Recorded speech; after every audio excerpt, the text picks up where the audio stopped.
कहानी का शीर्षक है सहारा। मम्मी को आते हुए देख पीहू और चीकू शारदा के पैरों से लिपट गए। शारदा ने कंधे से पर्स और हाथ में पकड़ा सब्जी का थैला एक और रखा और बच्चों को प्यार करने लगी। वो बच्चों से बातें करने लगी थी कि जेठानी कुमुद दनदनाते हुए अंदर आई। शारदा, ये कोई वक्त है ऑफिस से आने का? नौकरी क्या करने लगी हो? सारी मान मर्यादा भूल गई। ताई का गुस्सा देखकर बच्चे शारदा के पीछे छुप गए। दीदी, आप इतना गुस्सा क्यों हो? ऐसा क्या कर दिया मैंने? अकेली औरत का रात को इतनी देर से घर आना क्या शोभा देता है? दीदी सब्जी लेने लगी थी, फिर बच्चों के प्रोजेक्ट का सामान भी लेना था, इसलिए देर हो गई। सहमी सी शारदा बोली। क्या हुआ? इतना शोर कौन कर रहा है? अपने कमरे से शारदा और कुमुद की सासू माँ सरोज जी आते हुए बोली। अम्मा जी, आप बस भजन कीर्तन में ही ध्यान लगाना। दुनिया में क्या हो रहा है कोई खबर है आपको? उसके लिए तुम जो हो बड़ी बहू, जब देखो शिकायतों का पुलिंदा लेकर आ जाती हो।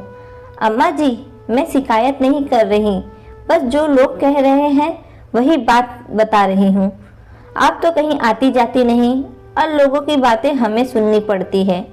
मोहल्ले के लोग हमें सुना रहे हैं कि जाने कैसी नौकरी कर रही है तुम्हारी देवरानी, जो इतनी रात को आती है।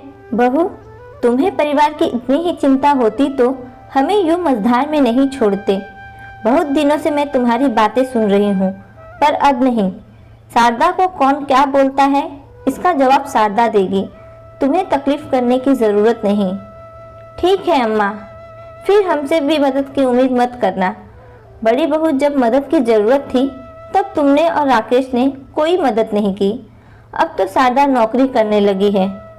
कुमुद के जाते ही सरोज जी ने दरवाजा बंद कर लिया। शारदा बहू, जा खाना बना, बच्चों को भूख लगी होगी।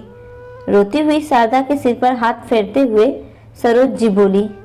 जैसे तैसे शारदा ने खाना बनाकर सासू माँ और बच्चों को खिलाया। खाने का मन नहीं किया तो भूखे पेट बिस्तर पर लेट गई, पर नींद उसकी आंखों से कोसों दूर थी।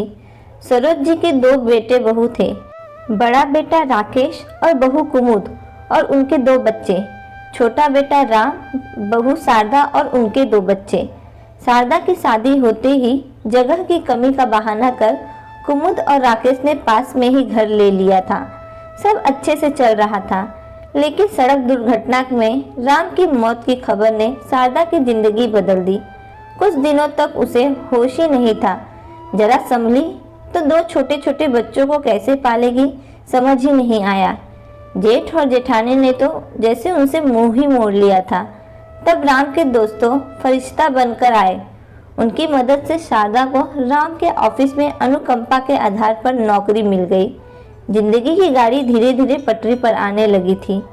सरोज जी गाठिया के रोग के कारण कुछ कर नहीं पाती थी, लेकिन शारदा को संतोष था कि बच्चों को घर में दादी का सहारा है। उसका पूरा दिन ऑफिस में बीतता, इसलिए बच्चों के स्कूल का सामान, घर का राशन, सब्जी आदि वो शाम को ऑफिस से ले आती, जिसके कारण उसे कभी कभी देर हो जाती। बस यह बात कुमुद और मोहल्ले के लोगों की आंखों में खटक रही थी और वो शारदा के बारे में गलत बातें करने लगे थे। बहू, अभी तक सोई नहीं? सरोज जी आधी रात को पानी पीने किचन में आई थी। शारदा के कमरे की लाइट देखकर उसके पास चली आई। अम्मा जी, नींद नहीं आ रही। सरोज जी की आवाज़ सुन शारदा आंसू पोंछते हुए बोली। बहू, लोग क्या कहते हैं ये सोचकर अपना मन क्यों दुखाना। जाके पाँव न फटी बिवाई, वो क्या जाने पीर पर आई। जब तक खुद पर नहीं बीतती तब तक कोई दूसरों के दुख दर्द का एहसास नहीं कर सकता। इसलिए हमारी परेशानी और मजबूरी वो लोग क्या समझेंगे। अगर लोगों की बातों से कमज़ोर पड़ी तो लोग और दबाएंगे। इसलिए उनकी बातों को एक कान से सुनो और दूसरे से निकाल दो। सिर्फ अपने और अपने बच्चों के भविष्य के बारे में सोचो। लेकिन अम्मा जी, लोगों की सोच इतनी गंदी होगी सोचा नहीं था।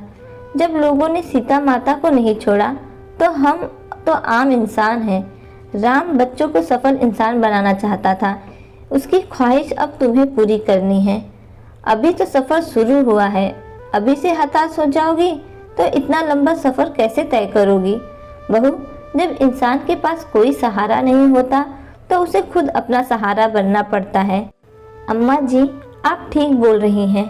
मैं ही कमज़ोर पड़ गई तो बच्चों को कौन संभालेगा? अब ये आंसू दूसरों की जली कटी सुनकर नहीं बहेंगे, बल्कि इनमें खुशियों की चमक और बच्चों के उज्जवल भविष्य के सपने होंगे। दोस्तों, अगर आपको कहानी पसंद आए तो कहानी को लाइक और चैनल को सब्सक्राइब करना ना भूलना। धन्यवाद।